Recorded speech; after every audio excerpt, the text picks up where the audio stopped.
serving the Republic of the Philippines for more than 75 years. Ito po ang Presidential Broadcast Service. Ang Pilipinas ngayon. Narito na ang pinakamainit na mga balita na nakalap sa bawat sulok ng bansa. Ihahatid sa bawat Pilipino saan man kayo sa mundo. Ang Pilipinas ngayon. Pakinggan ang bawat kaganapan sa bawat lalawigan. Ito ang Pilipinas ngayon.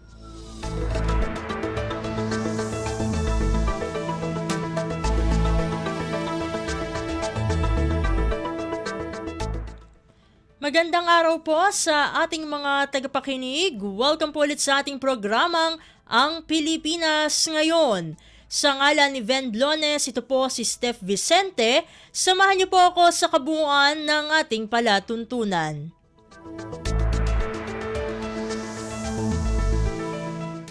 Tulad ng dati, mapakikinggan po ang ulat ng ating mga kapatid na himpilan. Sa probinsya, ang ating mga segmentong balitang negosyo at kalakalan, balitang sports at balitang artista, maging ang ilan sa mga pangunahing balita mula dito sa ating bansa. Yan po sa kabuuan ng ating palatuntunan, ang Pilipinas Ngayon. Kumpleto, detalyadong balitaan, di papahuli sa mahahalagang kaganapan. Kamustahin ang inang bayan, ang Pilipinas ngayon.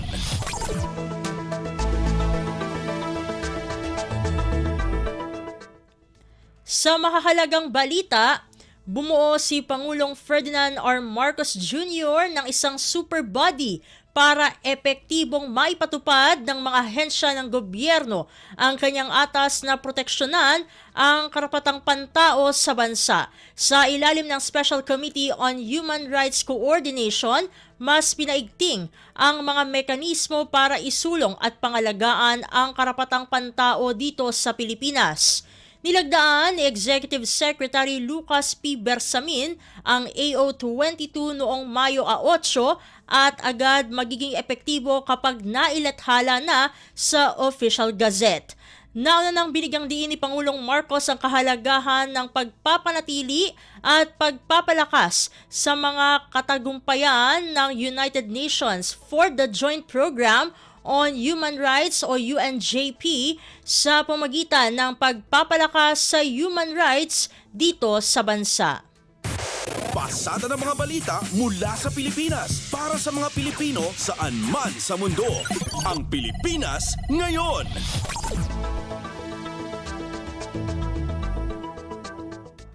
Samantala, naging epektibo ang mga programa ni Pangulong Ferdinand R. Marcos Jr. para maibsan ang epekto ng El Niño phenomenon sa mga magsasaka at mangingisda sa bansa. Sa datos ng Department of Agriculture o DA, ibinahagi ni Agriculture Spokesperson Assistant Secretary Arnel de Mesa na 60,000 ektarya lamang ng lupang sakahan ang naapektuhan ng El Niño. Mababa ito sa tinatayang pinsala na 120,000 ektarya ng lupa. Binigyang diin ni De Mesa na naging maganda ang resulta ng paghahanda ng kagawaran at iba pang sektor, lalo na sa mga lokal na pamahalaan. Kumpleto, detalyadong balitaan, di papahuli sa mahahalagang kaganapan. Kamustahin ang inang bayan, ang Pilipinas ngayon.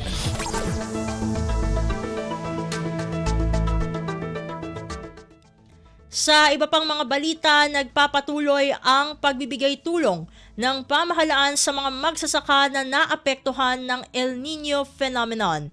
Sa panayam ng Radyo Pilipinas, sinabi ni Agriculture Spokesperson Assistant Secretary Arnel de Mesa na umabot na sa 2.4 na bilyong piso ang kabuang halaga ng ipinamigay na tulong sa mga magsasaka na naapektuhan ng tagtuyot. Karamihan sa mga natulungan ang mga magsasaka ng palay na nabigyan ng 5,000 piso bawat isa. Sinabi pa ni De Mesa na pinakamalaki ang pinsala ng El Niño sa palay na umabot sa 3.3 bilyong piso. tumaas ng 400 million yung naging pinsala from 5.9 billion noong bulletin number 9. Ito ay yung huling araw ng April. Ngayon ay nasa 6.3 billion na.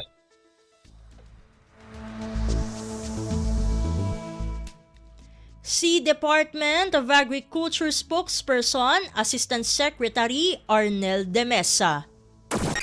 Kumpleto, detalyadong balitaan, di papahuli sa mahahalagang kaganapan. Kamustahin ang inang bayan, ang Pilipinas ngayon. Samantala, mas madali ang pagpapatupad ng regulasyon sa presyo ng bigas sa oras na maamyendahan ang Rice Tarification Law. Sa panayam ng Radyo Pilipinas, sinabi ni Department of Agriculture o DA spokesperson, Assistant Secretary Arnel de Mesa, na sakaling maamyendahan ang nasabing batas ay magiging maayos ang inventory ng supply ng bigas sa bansa. Maaari na ring makialam ang National Food Authority o NFA sa merkado kung masyadong mataas ang presyo at kung nagkukulang o magkukulang ang supply ng bigas. Sa ngayon, aniya, ay limitado ang mga aksyon dahil sa Rice Tarification Law. Nire-request ulit na maibalik yung function ng NFA na mag-register ng mga grains warehouses including yung inspection para makita talaga yung actual na supply, mabusisi yung quality at masigurado na makita natin yung tamang datos kung nasaan yung mga bigas. Ganon din, nagre-request din tayo na maibalik yung function sa price stabilization and supply regulation. Si Department of Agriculture o DA spokesperson, Assistant Secretary Arnel de Mesa. Pasada ng mga balita mula sa Pilipinas para sa mga Pilipino saan man sa mundo. Ang Pilipinas ngayon.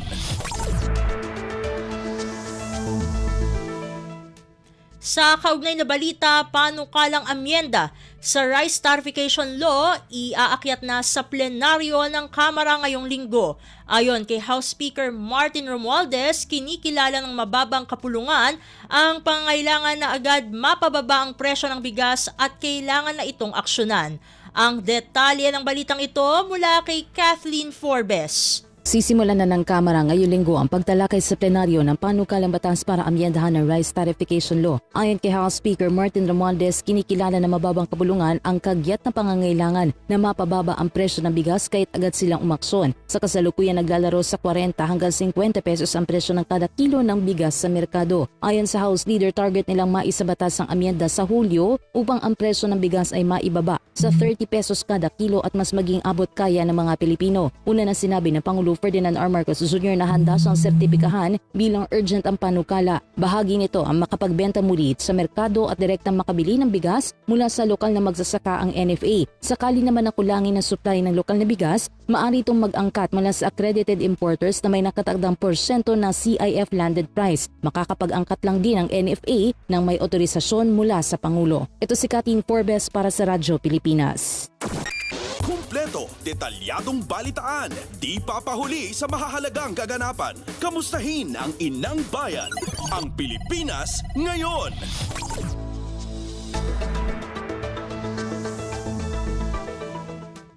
Samantala, naniniwala ang National Irrigation Administration o NIA na maaaring mapanatili sa 29 na piso kada kilong presyo ng bigas sa bansa. Sa panayam ng Radyo Pilipinas, sinabi ni NIA Administrator Engineer Eduardo Guillen na palalakasin lamang ang produksyon at sistema ng mga magsasaka. Mangyayari ito aniya kung matututunan ng mga magsasaka ang tamang value chain mula produksyon hanggang sa pagbebenta ng palay. Yung sinasabi natin, Pangulo ba, na makapture nila yung whole value chain ng rice production. From hanggang sa processing, dapat meron silang processing equipment. Para sila magbenta, kasi ano nangyari po kasi, palay na binibili sa ating farmers, bibili ng traders, bibilingin ng traders, tapos, yung may logistics pa, itatravel pa ng malayo. So, ito po ay pagka sa mga area na homes po ito binilin, hindi na bibilhin, mababa po talaga ang production cost. Sinabi ni Guillen na tinututukan ng kanilang ahensya ang mga hakbangin upang mapataas ang produksyon ng mga magsasaka ng palay. Patuloy rin aniya ang koordinasyon nito sa Department of Public Works and Highways para sa patubig ng mga lupang sakahan. Kung napansin niyo po, ang move ng NIA, nilalagay natin yung 2 cropping sa dry season kasi alam po natin na pagka-dry, mataas po ang yield ng palay. Ito po yung mga tulong natin sa ating mga farmers. Hindi lang yon, ang pangarap po natin at saka ng ating Pangulo po kasi dapat hindi palay na ibenta nila, dapat bigas. Si National Irrigation Administration o NIA Administrator Engineer Eduardo Guillen. Pasada ng mga balita mula sa Pilipinas para sa mga Pilipino saan man sa mundo. Ang Pilipinas ngayon.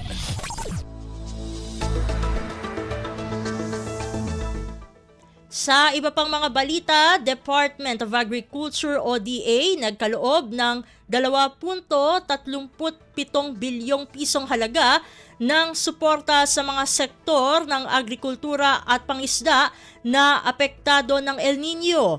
Kasama sa mga naipamahaging tulong ang 1.26 bilyong pisong Rice Farmers Financial Assistance o RFFA sa Cagayan Valley Region, Mimaropa at Socsargen. Ang detalye ng balitang ito mula kay Mary Ann Bastasa. Umabot na sa 2.37 bilyong piso ang halaga ng tulong na naipaabot ng Department of Agriculture sa mga magsasaka at mangingisdang apektado ng El Nino. Ayon sa DA, kasama sa naipamahagi nito ang 1.26 bilyong Rice Farmers Financial Assistance sa Cagayan Valley, Mimaropa at Socsargen. Aabot rin sa higit 600 milyong piso ang production support gaya ng agri-inputs, mga pataba at planting materials ang naipabot ng mga regional field offices. Meron ding 66,000 na native animals ang naipamahagi sa mga magsasaka sa ilalim ng Philippine Native Animal Development Program. At nasa higit 100 ang Diversified Alternative Livelihoods ang nailaan sa mga mangingisdang nalugi sa CAR, Region 5, 7 at 9. Sa Mimaropa kung saan maraming lugar ang nasa state of calamity, bukod sa 8 milyong pisong halaga ng mga makinarya at nasa halos 300 milyong halaga ng irrigation projects ay aabot rin sa higit 77 milyon ang naipalabas na loan mula sa Agriculture Credit Policy Council. Nagpapatuloy pa rin naman ang cloud seeding operation sa Southern Cagayan, Northern Isabela, Quirino Corny areas at sa Magat Reservoir. Batay sa pinakuling tala ng DADRM Operations Center, pumalo na sa 6.35 milyon ang halaga ng pinsala ng matinding tagtuyot sa agri at fisheries sector sa bansa. Ito si Meran Bastasa para sa Radyo Pilipinas. Kumpleto, detalyadong balitaan, di papahuli sa mahahalagang kaganapan. Kamustahin ang inang bayan, ang Pilipinas ngayon.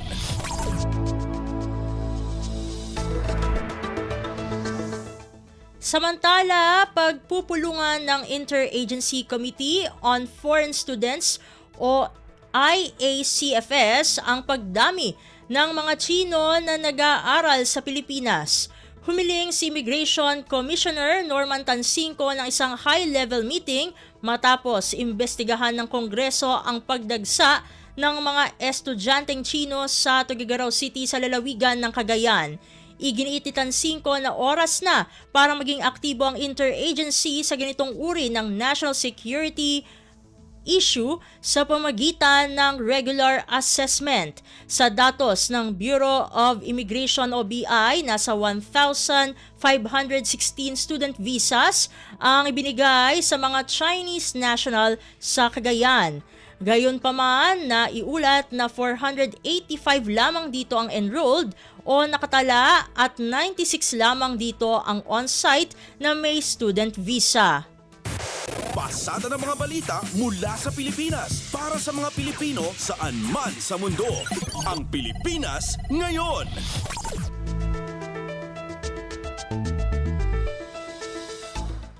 Sa iba pang mga balita, tiniyak ng Estados Unidos ang patuloy na suporta sa pagmantine ng mga barko ng Philippine Coast Guard o PCG upang mapalawak ang presensya sa Exclusive Economic Zone o EEZ ng bansa.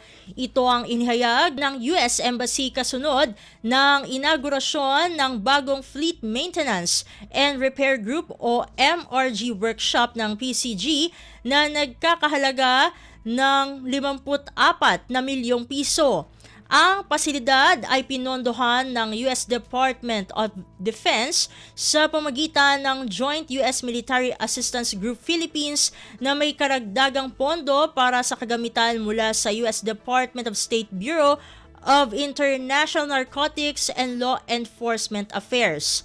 Ang pasilidad na dinisenyo ng US Coast Guard na may 400 metro kwadradong istruktura sa Cavite Buoy Face sa Sangley Point ay may machine shop, welding shop, electrical shop, staff office space at storage room. Sinabi ni US Deputy Chief of Mission Robert Ewing na ang MRG workshop ay magbibigay ng maasahang operasyon ng mga barko ng PCG kontra sa iligal na pangingisda at iba pang iligal na aktibidad ng mga agresibong estado at makatutulong sa mas malawak na domain awareness. Kumpleto, detalyadong balitaan, di papahuli sa mahahalagang kaganapan. Kamustahin ang inang bayan, ang Pilipinas ngayon.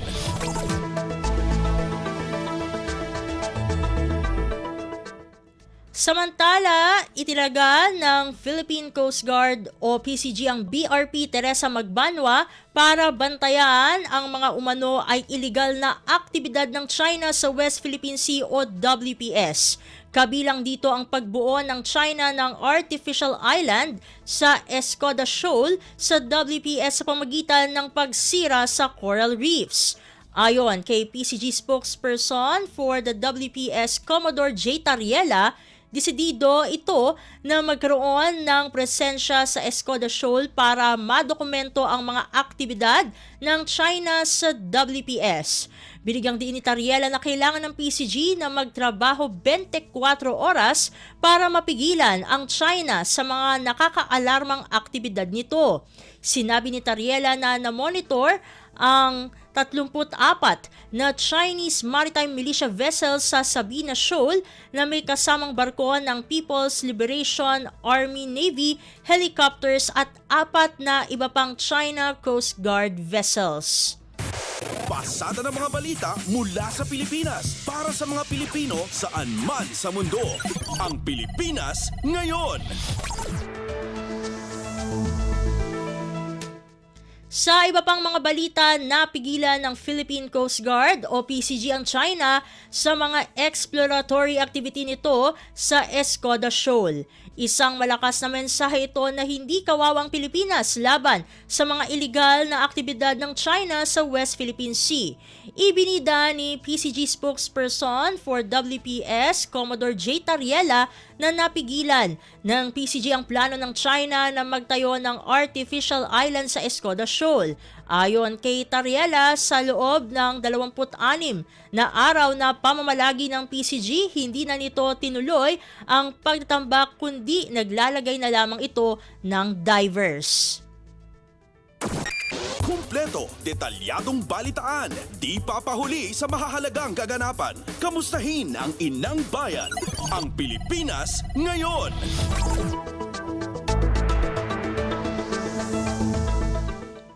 Samantala, Armed Forces of the Philippines o AFP, ikinakasa ang mga bagong panuntunan para sa recruitment o pangangalap sa kanilang hanay. Ayon kay Department of National Defense o DND Secretary Gilberto Teodoro, naniniwala siyang malaki ang maiaambag ng mga kabataan sa sandatahang lakas, bitbit ang mga galing at talento na magagamit sa pagsilbi sa bayan. Ang detalye ng balitang ito mula kay J. Mark Dagala.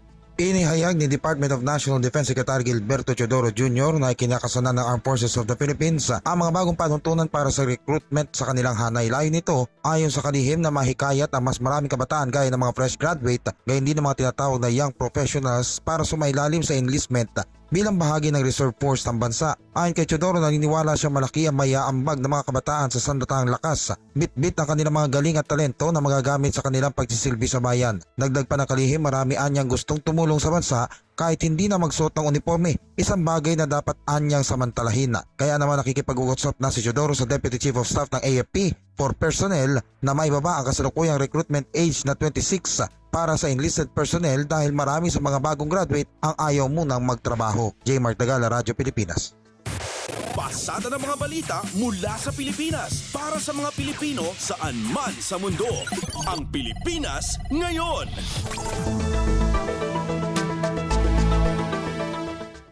Sa iba pang mga balita, Philippine Army Chief Lieutenant General Roy Galido nagbilin sa bagong Sinag Class of 2024 na maghanda sa mga hamon na darating.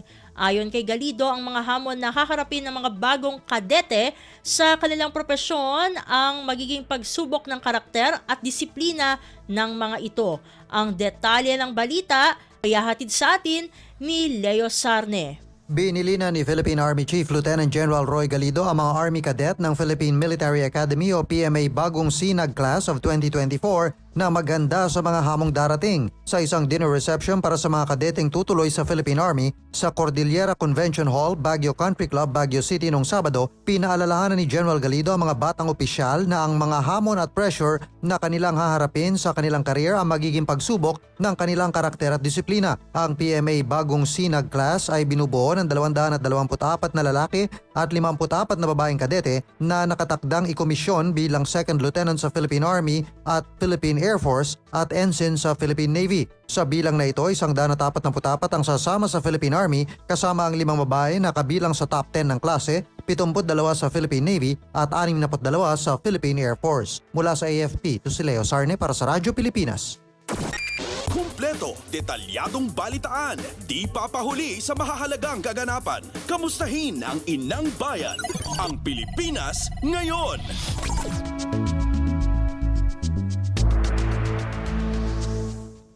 At iyan ang mga may init na balita para sa araw na ito. Samantala, ating antabayanan ang mga ulat mula sa ating mga kapatid na himpilan sa probinsya para sa Regional News. Balita mula sa lalawigan sa bawat rehiyon ng ating bayan. Dito sa Ang Pilipinas Ngayon.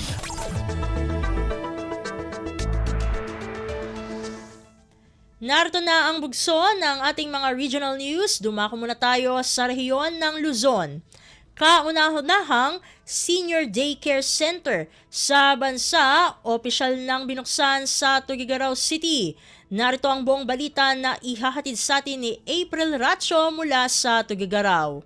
Opisyalitan nga lukat ti Department of Health Cagayan Valley Center for Health Development ti kaunaan na Senior Daycare Health and Wellness Center dito Pilipinas ang masarakan iti syudad ti Tuguegarao. Kalpasan dayti ang maisayang kat ti soft opening na kadagiti naglabas a bulan. Ti umuna pa nakaipasdek na katadat siyam nga in-house clients ti maserbisyoan ti center. Amang ipaay tinasaysaya at serbisyo, healthcare facilities kan panang taripato kadagiti natataengan. Agbalin pa dayti a lugar para iti social interaction kan mental stimulation kan agserbi pa a lugar tap na agtalinaed nga aktibo dagiti senior citizen. Sigun kini Regional Director Razel Nikahao, pasod iti maysa kadagiti action agenda iti universal healthcare. Bawat Pilipino ramdam ang kalusugan a maragpat kuna na babaan iti panangipaay tinatalged de kalidad ken nadungo a panagserbi. Malaksi diti syudad ti Tuguegarao karaman pa iti Abulog Cagayan kadagiti dudua nga umuna am adaan ti Senior Daycare Health and Wellness Center iti Intero Pilipinas. Naamuan ang nabigbig dagiti dua lugar diti Cagayan kas pilot sites gapu iti kinasagana ti rehiyon iti panangilatang ti pasilidad agraman ti panagserbi kadagiti nataengan. Kabayatan na manamnama mo ti opisyal a panangilukat ti center da ijay ili ti Abulog kadagiti sumarunong aldaw kalpasan ana isayang kat ti soft opening na idi napalabas sa bulan a manamnama amang ipaay ti komprehensibo a geriatric healthcare kadagiti 96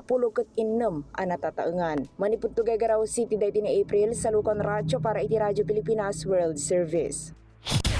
Balita mula sa lalawigan sa bawat rehiyon ng ating bayan. Dito sa Ang Pilipinas Ngayon. Inyong napakinggan ang ulat ni April Racho mula sa Tuguegarao. Dakuin naman natin ang Baguio City.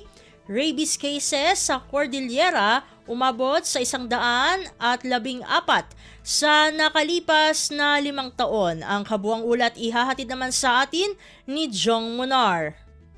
Saan pa nga magunod ti Rehiyon Cordillera iti tarigagaya dayto ang agbaling nga rabies-free kalpasan na nakalista ti Department of Agriculture Cordillera Livestock Division iti sangapulo kumpirmado kaso ti rabies kadagiti tarakan nga aso iti umuna paset ti 2024. Sigon kini Dr. Henry Gwen Salasa, veterinarian 2 iti DA-CAR manipod 2019 aging gana itatawen kadumanunan iti sangagasot kan sangapulo katupata kaso ti rabies iti nailistada manipod ti na duma paset ti rehiyon. Nagati kaso nga nailista tawan kat 5 manipod ti iliti Bangged, Lacob ken Bukay iti Abra ken 5 manipod Kiangan ken Nagaway iti probinsya ti Ifugao. Inyo nay unay na ati pailaang kalakaan nga wagas tapno saan nga makaptan ti rabies dagiti tarakan nga aso ken pusa ket babaen iti pagpabakuna kadigitoy kadigiti libre nga serbisyo manipod ti Office of the City Municipal Agriculture Provincial Veterinary Office wenno Department of Agriculture Cordillera. Manipod iti Radyo Pilipinas Baguio, Jong Monar nang ipadamag para iti Radyo Pilipinas World Service. Balita mula sa lalawigan sa bawat rehiyon ng ating bayan. Dito sa Ang Pilipinas Ngayon.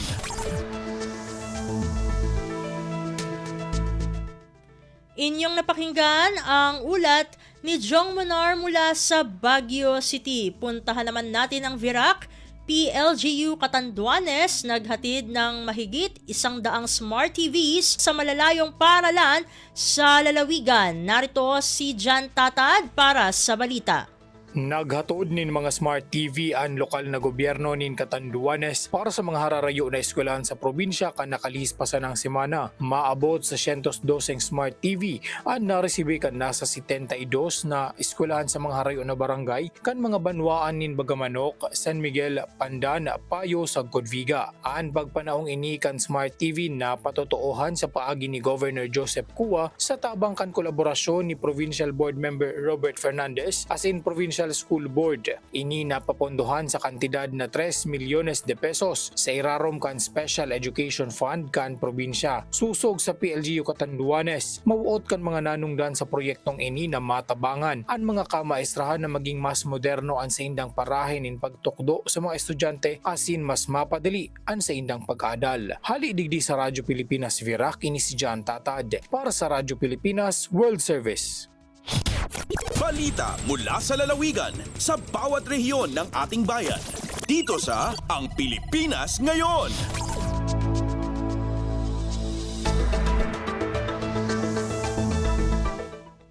Inyong napakinggan ang ulat ni Jan Tatad mula sa Virac. Dumako naman tayo sa rehiyon ng Visayas.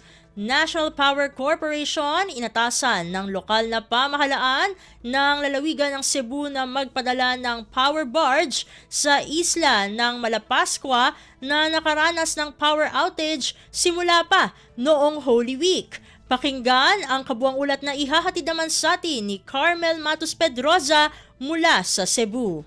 Tungod sa nating kakuwang sa supply sa kuryente sa isla sa Malapascua, sakop sa lungsod sa Daan Bantayan. Nihangyo ang lokal gamhanan sa lalawigan sa Cebu sa National Power Corporation kun NPC sa pagpadala og power barge didto. Mao kini ang resulta sa nahimong panagtigom sa mga opisyales nitong Mayo 10. Nangayo og pakitabang si Daan Bantayan Mayor San Shimura sa kan Cebu Governor Gwendolyn Garcia aron manginlabot na sa problema sa supply sa kuryente diin nakasinati ni kini og power interruption sukad pa ni atong Holy Week. Upat ka generator ang nagsupply og 2 megawatt ka kuryente sa isla apan natibhangan na kini human usa ang naguba sa mga generator. Sa ilang bahin, si NPC Visayas Head Timoteo Diacor nisaad nga ilang paningkamutan nga maaprobahan ang request sa ilang uluhan nga buhatan ug misaad pod kini nga tabangan ang Power Source Incorporated nga maayo ang ilang generator. Kini si Carmel Matos Pedroza para sa Radyo Pilipinas World Service.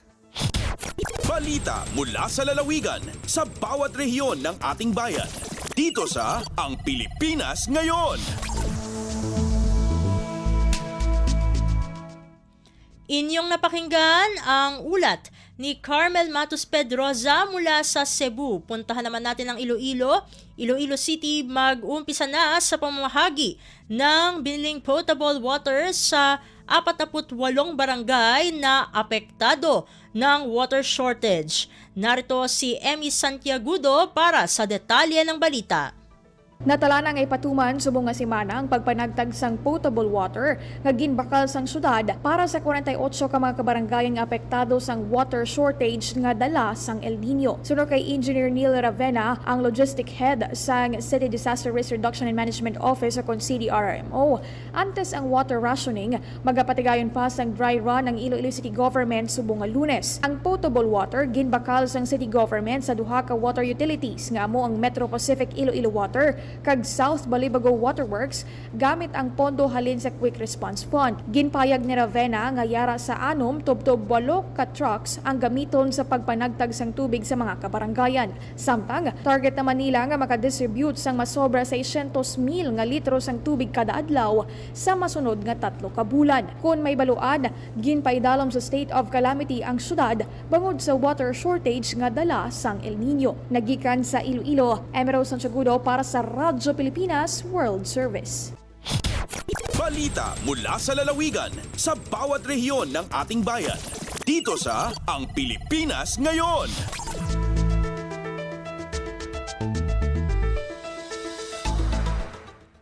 Inyong napakinggan ang ulat ni Emmy Santiagudo mula sa Iloilo. Dumako naman tayo sa rehiyon ng Mindanao. Mahigit 800 estudyante sa Davao de Oro nakatanggap ng financial assistance mula sa Department of Social Welfare and Development o DSWD.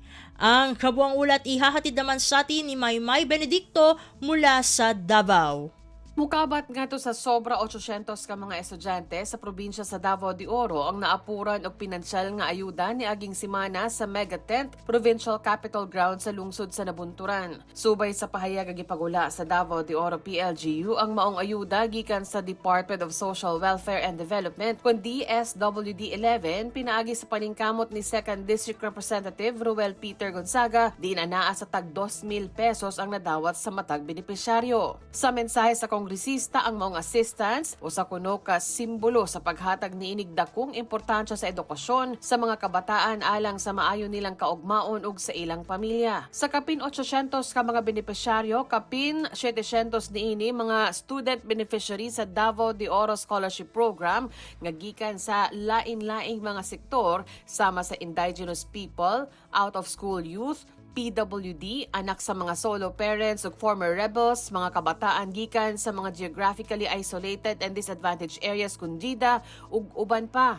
Sa mensahe ni Davao de Oro Governor Dorothy Gonzaga, kini pa matuod nga buot niining mahatagan og oportunidad ang tanang estudyante sa lain-laing kagikan nga makab-ot ang ilahang mga pangandoy ug mahimong kusog para sa kabag-uhan ug kalambuan sa probinsya. Kauban sa distribusyon sa ayuda ang mga personahe sa DSWD, PSWD ug mga opisyales sa probinsyal nga pangamahanan sa Davao de Oro. Gikan sa Radyo Pilipinas Davao, Maymay Benedicto para sa Radyo Pilipinas World Service. Balita mula sa lalawigan sa bawat rehiyon ng ating bayan. Dito sa Ang Pilipinas Ngayon.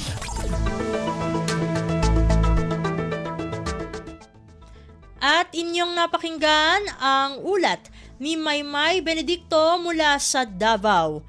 Dito na natatapos ang ating regional news. Narito naman ang ating segmentong Balitang Negosyo at Kalakalan na susundan ng segmentong Balitang Sports. Parehas na ihahatid sa atin ng ating kasamang si Leo Magpayo.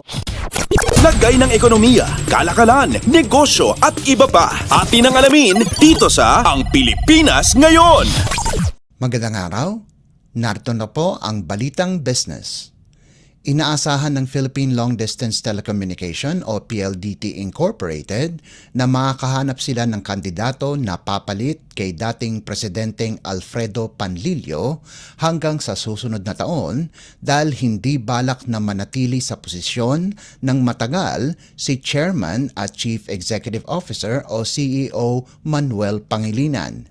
Sinabi ni Pangilinan na nakakita na siya ng 2 o 3 kandidato para sa posisyon at inaasahan niya na makahanap na ng kapalit sa lalong madaling panahon. Binigyan din ni Pangilinan na ang bagong CEO ay kailangan turuan para sa posisyon dahil hindi madali ang pagnenegosyo at hindi madali ang organisasyon. Umalis sa posisyon si Pandillo noong Disyembre ng nakalipas na taon dahil sa rasong pangkalasugan. Halos 3 taong hinawakan ni Pandillo ang President at CEO position. Subalit nananatili siyang direktor sa loob ng PLDT, Smart at MediaQuest Holdings Incorporated, Chairman ng Maya Bank at Bonifacio Communications Corporation, Direktor ng Multisys Technologies Corporation at Multiplay, President ng MVP Sports Foundation, Trustee ng Asian Carriers Conference at miyembro ng Management Association of the Philippines. Kinuha ni Pangilinan ang posisyon ng Presidente at CEO ng PLDT at Smart simula nitong Enero 1 ng taong kasalukuyan hanggang makahanap ng kandidato na papalit sa kanya. Lagay ng ekonomiya, kalakalan, negosyo at iba pa. Atin ang alamin dito sa Ang Pilipinas Ngayon. Bumulusok ang kita ng low-cost carrier na Cebu Pacific sa unang quarter ng taon ng 108% sa 2.2 bilyong piso mula sa halos 1.1 bilyong piso noong 2023 dahil sa pagdami ng mga Pilipino na nagnanais maglibot-libot ng bansa. Ayon sa Cebu Pacific, nakapagtala ang airline ng 114% pagtaas ng operating income sa 2.6 na bilyong piso sa first quarter kumpara sa 1.24 na bilyong piso na naitala sa kaparehong panahon nitong nakalipas na taon. Bukod sa kinita, nakitaan ding pagtaas sa revenue ng 21% sa 25.3 bilyong piso sa unang quarter mula sa 20.9 na bilyong piso noong 2023. Inugnay ang mataas na revenue sa pagdami ng pasahero kung saan tumas ito ng 25% sa 18 bilyong piso mula sa 14 na bilyong piso nitong nakaraang taon. Dahil sa pagbabalik sa bansa ng mga manlalakbay noong Kapaskuhan at ang pabalik-balik na biyahe sa panahon ng Semana Santa, pati na rin ang mas madalas na pagbiyahe sa mga iba't ibang sikat na destinasyon sa bansa. Mula Enero hanggang Marso, nakapagtala naman ang airline ng lagpas 5.5 milyong pasahero kung saan tumas ito ng 14% kumpara sa nakalipas na taon. Lagay ng ekonomiya, kalakalan, negosyo at iba pa. Atin ang alamin dito sa Ang Pilipinas Ngayon. Sinabi ng Department of Energy, Oil Industry Management Bureau o DOE-OIMB na magkakaroon ng rollback sa presyo ng mga produktong petrolyo ngayong linggo. Ayon kay DOE-OIMB Director 3, Rodela Romero, magkakaroon ng malakihang bawas mula 2 piso hanggang 2 piso at 25 sentimo sa kada litro ng gasolina, 50 sentimo hanggang 85 sentimo sa kada litro ng diesel, at 70 sentimo hanggang piso sa kada litro ng kerosene.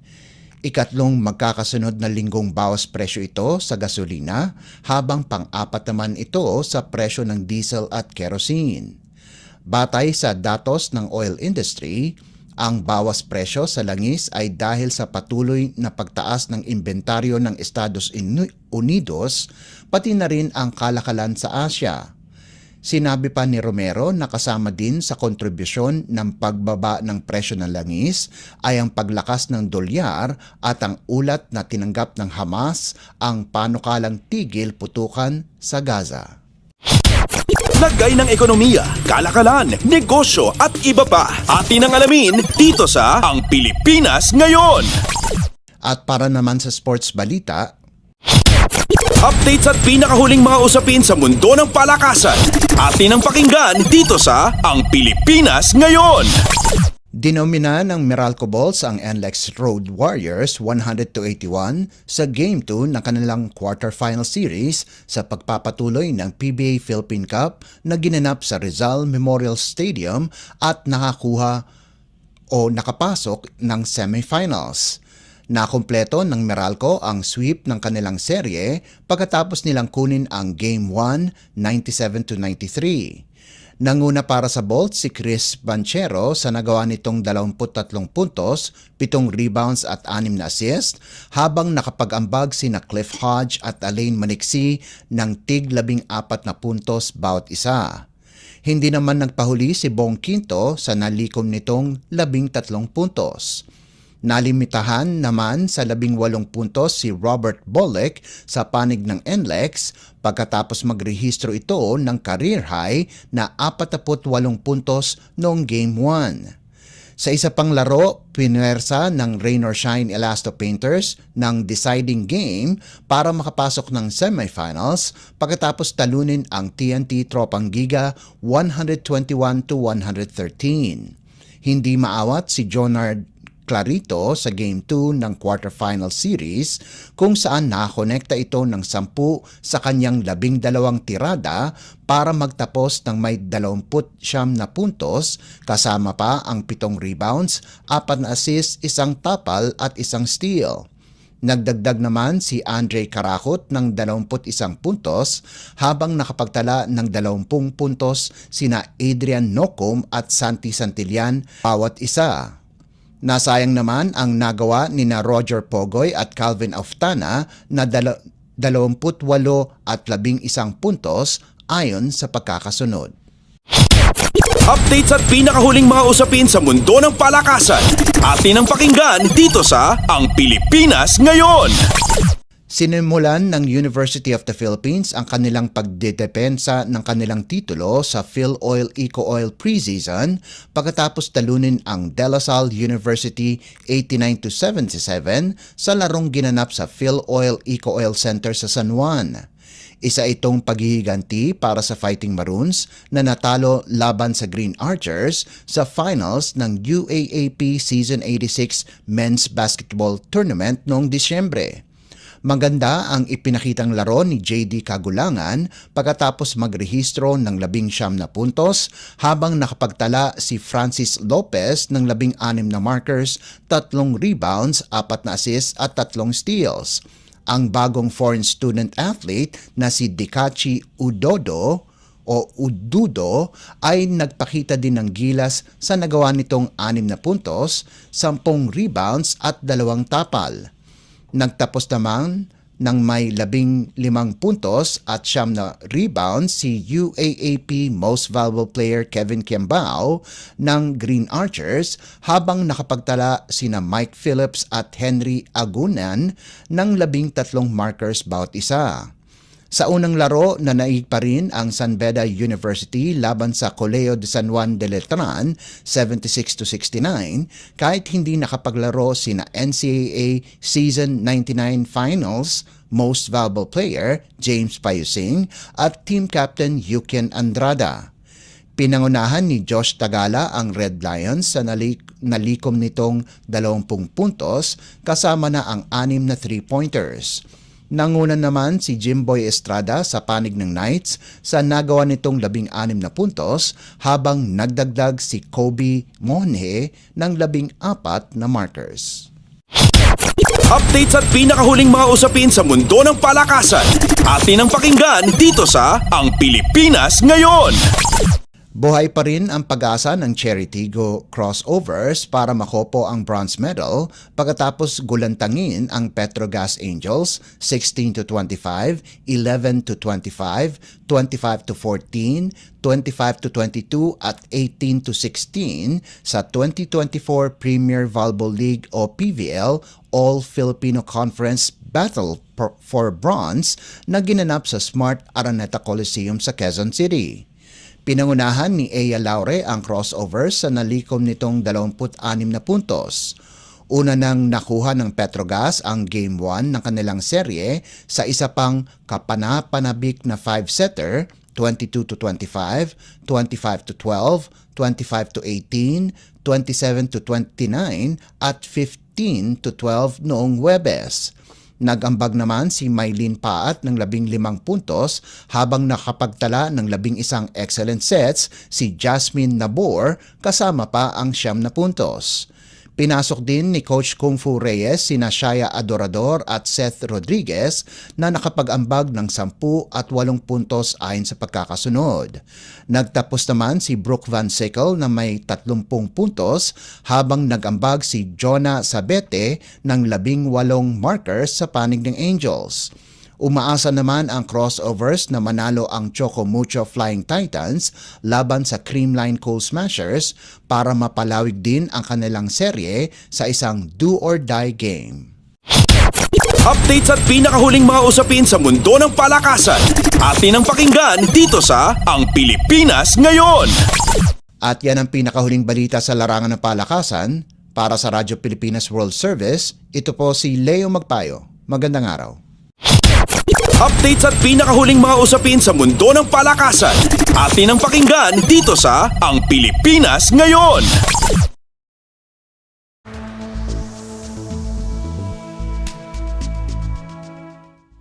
Maraming salamat, Leo, para sa ating mga segmentong Balitang Negosyo at Kalakalan at Balitang Sports.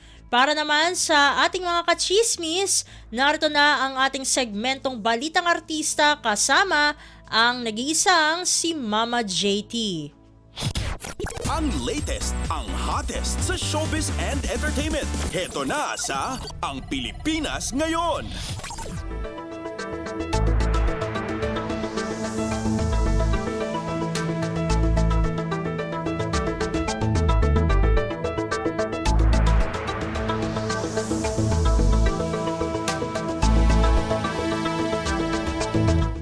Hello. Magandang araw sa ating mga chismoso at chismosang nag-aabang ng ating balitang artista. Nandito na si Mama JT para magatid ng mga trending na balita sa mundo ng showbiz. Ito na ang Ratsyada ng mga chika.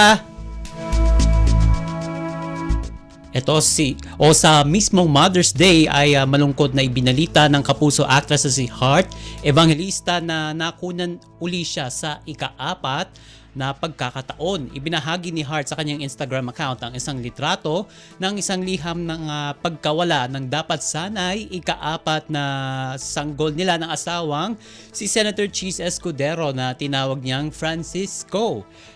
Panimula niya, quote and unquote, "A few days ago, our baby boys heart stop beating. This will be our fourth angel." Kahit ito na ang pinakamatinding pagsubok na kanilang hinarap ay nagpapasalamat pa rin si Heart dahil nandyan pa rin ang kanyang asawang si Cheese upang damayan ito sa pinakamababang punto ng kanyang buhay. Ito na ang ika-4 na pagkakataon na nakunan ang aktres. Ibinalita niya noong 2018 na nalaglag ang kambal na kanyang dinadala at nakunan ulit. At nito lamang nakaraang Marso nang inamin ng actress sa panayam ng Fast Talk with Boy Abunda na sinubukan nila ni Senator Cheese na magkaroon ng anak sa pamagitan ng in vitro fertilization o IVF. Pero hindi ito matagumpay na nabuo bago ang kanilang renewal of vows at pinangalanan niya itong Sophia Heart. Samantala, sa iba pa nating chika for today, walang murahan o walang sigawan at sabunutan na nangyari sa pagitan ni Dina Bonnevie at Connie Reyes nang pareho silang ma-involve kay Bossing Vic Soto. Iyan ang nilahad ni Dina Bonnevie at sinabi niya na matagal na niyang napatawad itong sina Bossing at Connie pero hindi naging madali para sa kanya na tanggapin ang pag-iwalay nila ng TV host at komedyante. Sa Fast Talk with Boy Abunda nitong May 10 ay natalakay ang pag-iwalay nila noon ni Vic. Kwento ng veteranang actress, may mga bata pa ang anak nila ni Vic na sina Danica at Oyo nang sila'y maghiwalay. At kwento ng actress, quote and unquote, never niyang siniraan ang kanyang ex-husband na si Vic sa mga anak nito. Dagdag pa niya, quote and unquote, "You only have one dad and you have to respect him whatever it is. At inamin din ni Dina na nahirapan din siyang ipaliwanag ang komplikadong family setup nila dahil nga nagkaroon ito ng relasyon kay Connie at nagbunga ito ng anak sa katauhan ni Vico Soto. At dumating pa nga raw siya sa point na ikinumpara niya ang sarili kay Connie at inabot din ng matagal na panahon bago niya napatawad itong sina Vic at si Connie. And sa kasalukuyan na ay all is well na sa pagitan ni na Connie at Dina.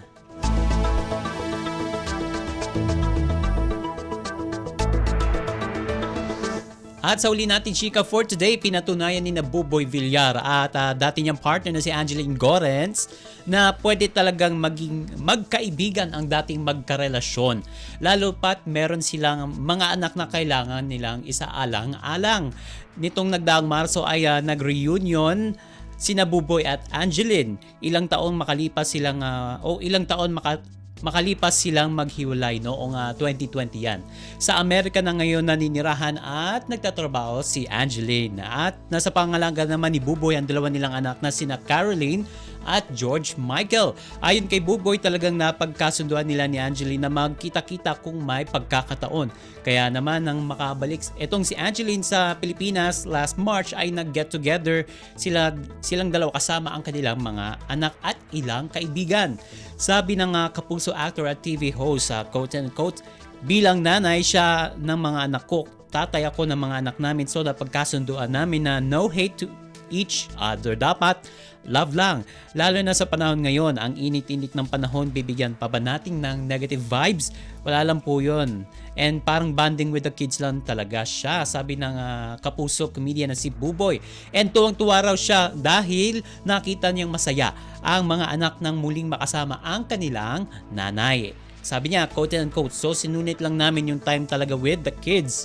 Kasi syempre hindi naman niya nakikita talaga yung mga anak namin kasi nakabase na siya sa US. Talagang yung mga ganong moment na dapat pinagdadamot pa ang kanyang chika. And marami naman ang kinilig sa muling pagkikita ni na Buboy at Angeline at may mga nagsabi pang sana'y magkabalikan na sila dahil mukhang pareho naman silang single at this point. At matatanda nga nag-propose si Buboy kay Angeline taong 2016 pero noong 2020 ay kinumpirma nilang hiwalay na sila at hindi na matutuloy ang kanilang kasal.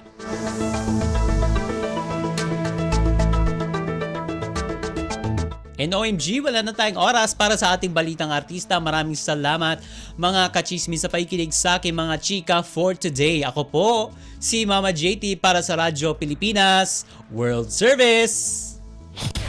Ang latest, ang hottest sa showbiz and entertainment. Heto na sa Ang Pilipinas Ngayon.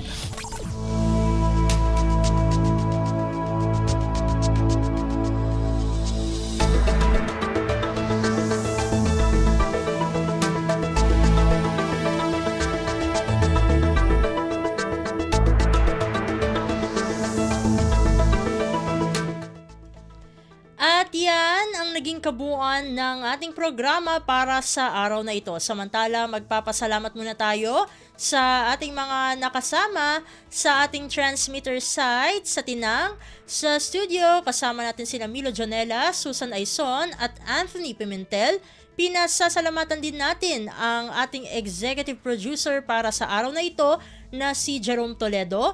Salamat din sa mga naghatid ng mga ulat mula sa Kamaynilaan at mga probinsya, pati na rin ang naghatid sa atin ng mga segmentong balitang negosyo at kalakalan at balitang sports na si Leo Magpayo at ng segmentong balitang artista na si Mama JT. At syempre, maraming salamat sa ating station manager na si Mr. Ray Sampang. Maraming salamat po hanggang sa susunod na edisyon ng ating palatuntunan. Huwag kalimutang mag-like, mag-follow at mag-subscribe na sa mga social media account o page ng Radyo Pilipinas World Service upang maging laging updated sa mga mahahalagang balita. Sa ngalan ni Ven Blones, ito po si Steph Vicente. Mabuhay po tayong mga Pilipino. At yan ang Pilipinas Ngayon. Muling samahan si Ven Blones sa parehong oras at alamin ang pinakahuling mga kaganapan at balita saan man kayo naroon. Ang Pilipinas Ngayon.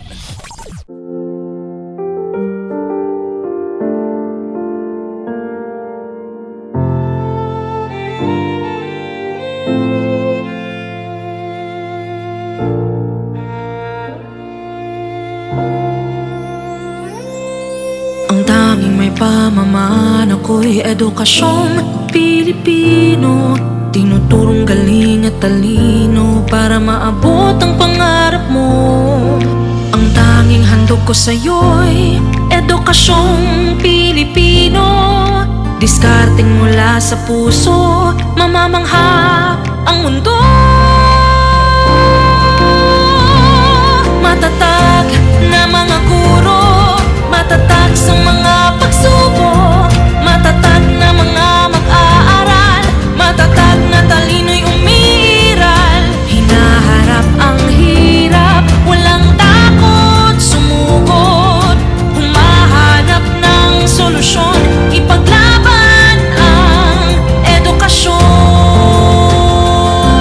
Kabataang Pilipino, Muslim o Kristiyano, lahat ng paniniwala, lahat ng katutubo, may kapansanan, iba man kasarian.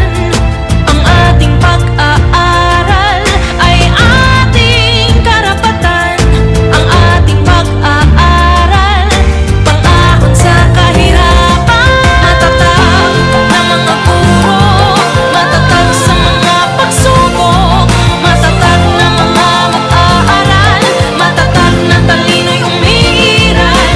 Hinaharap ang hirap, walang takot sumugod, humahanap ng solusyon, ipaglaban ang edukasyon.